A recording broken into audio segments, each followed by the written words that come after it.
IRCTC के बारे में बात करेंगे आज अपन। करंट प्राइस चल रहा है इसका 637। मार्केट कैपिटलाइजेशन है 50,000 करोड़ का, ऑलमोस्ट 51,000 करोड़। करंट प्राइस है इसका 637। स्टॉक का पी है 57। स्टॉक का पी हम किससे कंपेयर करेंगे? इंडस्ट्री के पी से। इंडस्ट्री का पी चल रहा है तो मेरे ख्याल से शायद आईआरसीटीसी अपने इसकी एक मोनोपोली स्टॉक है। ठीक है। Book value 28। बुक वैल्यू हमें कंपैरिजन करने पे ही पता चलेगा कि बाकी इंडस्ट्री के इससे बुक वैल्यू हम कंपेयर करते हैं। और अगर हमको ये अच्छे से कंपेयर करना है तो ये हमारा यहाँ पे आता है नीचे। अगर हमको सही से कंपेयर करना है तो हम ये सी एम पी अब बाय बुक वैल्यू हम इसको पता चलेगा। ये जितना कम इंडस्ट्री के हिसाब से देखेंगे तब कंपेयर हो पाएगा। तो ये जितना कम रहेगा उतना अच्छा, मतलब उतने टाइम में कंपनी फ्री हो जाएगी। ठीक है। तो book value, dividend yield, ROC इसका 51.3% का है। और क्या लोगे, मतलब return on capital employed is 51.3। जितनी भी इनकी कैपिटल लग रही है उस पे रिटर्न कितने का दे रहे हैं ये अभी कंडीशन में? 51.3% का। रिटर्न ऑन इक्विटी, जितनी भी इक्विटी लग रही है उस पे कितना रिटर्न दे रहे हैं? 40% का। और डेट टू इक्विटी कितनी है? सिर्फ 8%। प्रमोटर की होल्डिंग है इनकी 67.4%।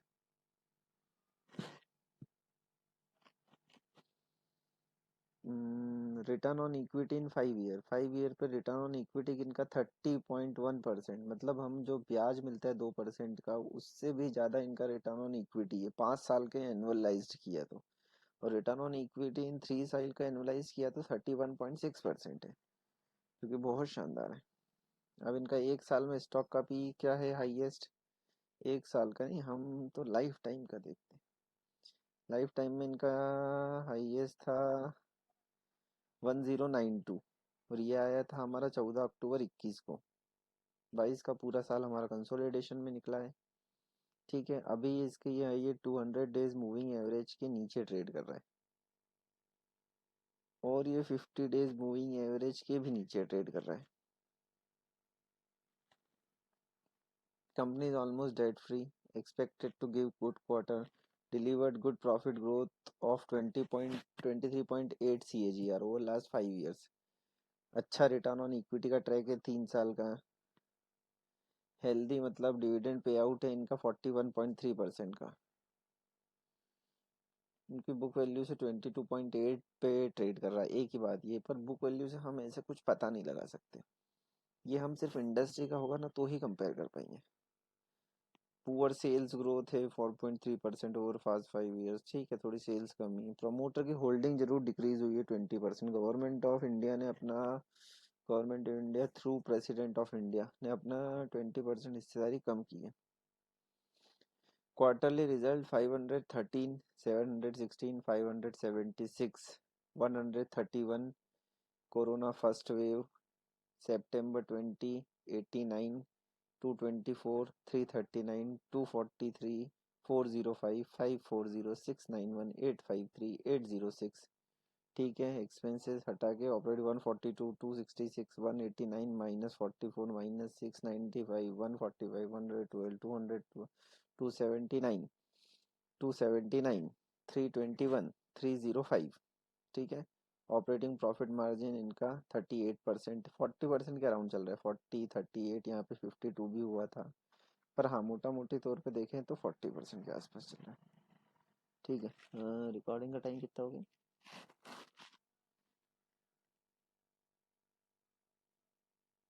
चलो अपने आप बंद हो जाइए। और अदर इनकम 22, 19, 20, 25, 63। अदर इनकम यहाँ पे बढ़ गई थी। 21, 17, 15, 16, 16, 22, 24, 20। अदर इनकम बढ़ना नहीं चाहिए क्योंकि कंपनी का मेन जो है ना, इनका ऑपरेटिंग रेवेन्यू, ऑपरेटिंग प्रॉफिट आना चाहिए, अदर इनकम नहीं। अदर इनकम के लिए थोड़ी कंपनी काम कर रही है। ठीक है। 26, सॉरी। इंटरेस्ट दे रहे हैं 1252, 1244, 22, 23, 25, मतलब नॉमिनल है। डेप्रिसिएशन मैनेजिएबल है। Profit before tax 154, 270, 193, 29, 47।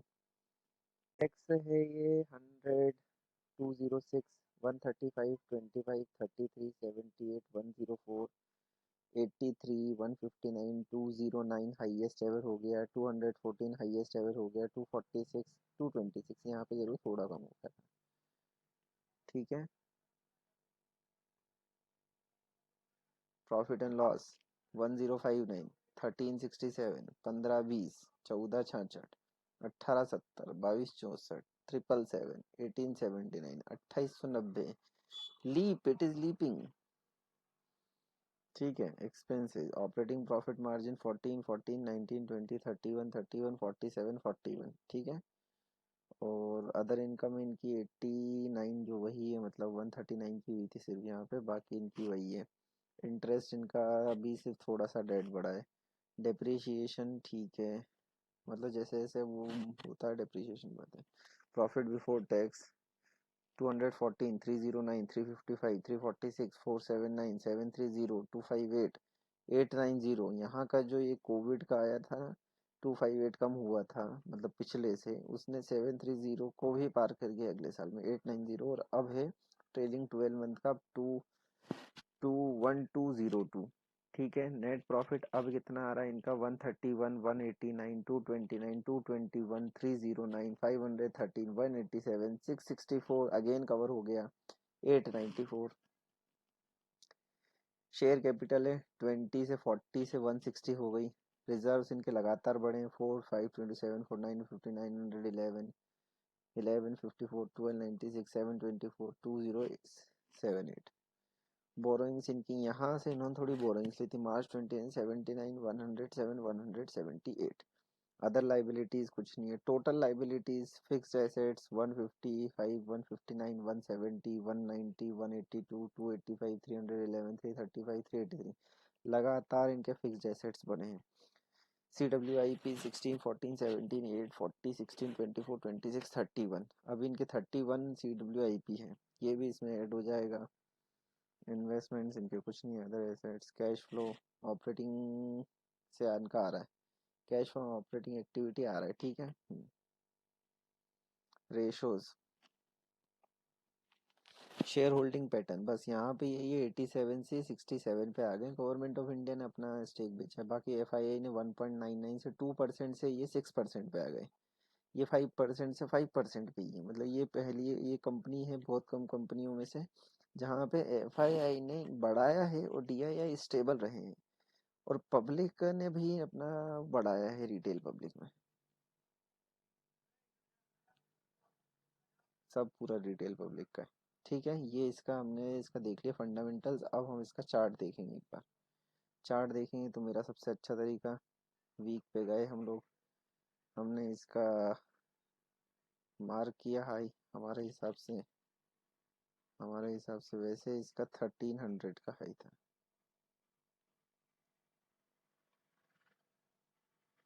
ठीक है। पर एक हाई हम ये भी मार्क करेंगे, एक लो हम यहाँ पे मार्क करेंगे। अब इसका एक लो हम यहाँ पे मार्क करेंगे। अब हम इसको डेली चार्ट पे लेंगे।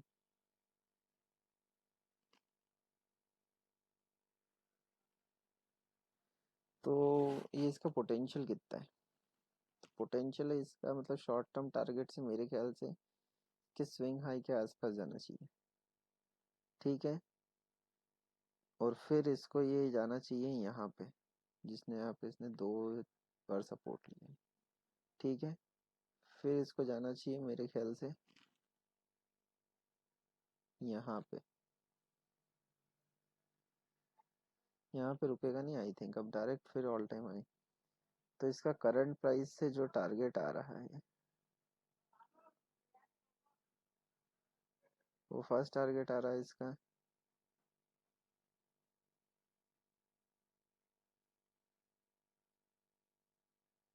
ये सेकंड टारगेट,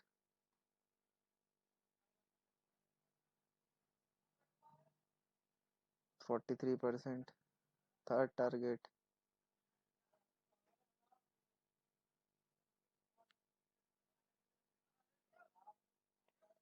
72%। और 4 टारगेट इसका, ऑल टाइम हाई हमारा।